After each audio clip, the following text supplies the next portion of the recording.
watu wangu, mpo mnaendeleaje? Leo nimewaletea kaanga zetu za kienyeji.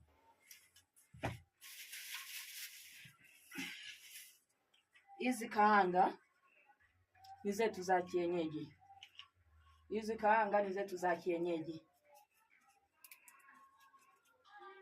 Hasa wa Tanzania mnazifahamu hizi kaanga.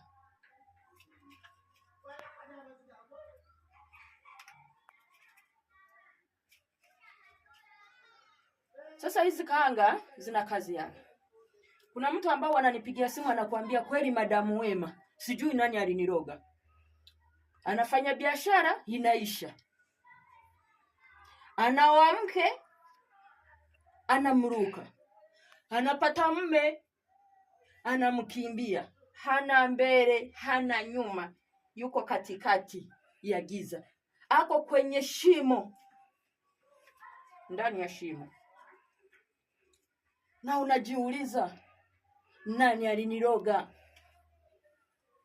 Nani alituharibia familia yetu? Nani hatutaki tuwe na mafanikio? Unafika wakati unajiuliza maswali kibao. Hizi kaanga zetu. Hizi kaanga zetu zina kazi. Unachukua maji vikombe 9. Unaweka kwenye beseni. Niweke kaanga zangu 3. Wengine mnatumia mayai. Mayai yetu haya ya roko. Wengine wanapata ya kienyeji. Lakini dawa nzuri ni hizi kaanga za kienyeji.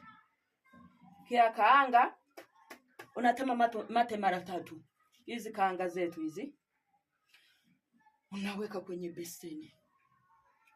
Ukiwa umeshapima vikombe vyetu 9 vya maji umeviweka ndani ya beseni. Nenda ukaoge.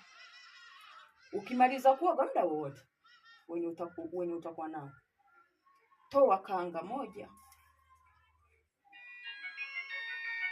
Iweke chini ya pilo yako.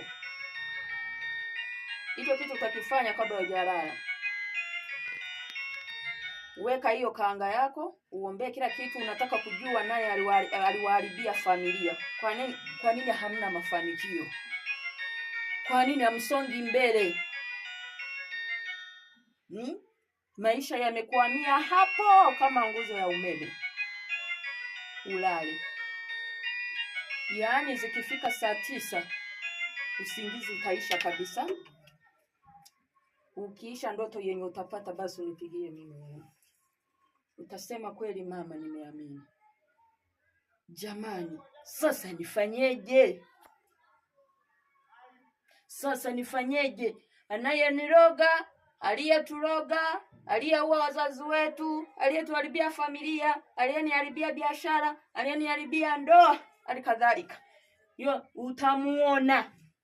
Awe mke awe mme, utamuona. Hapo basi ndio nikutatulie shida zako.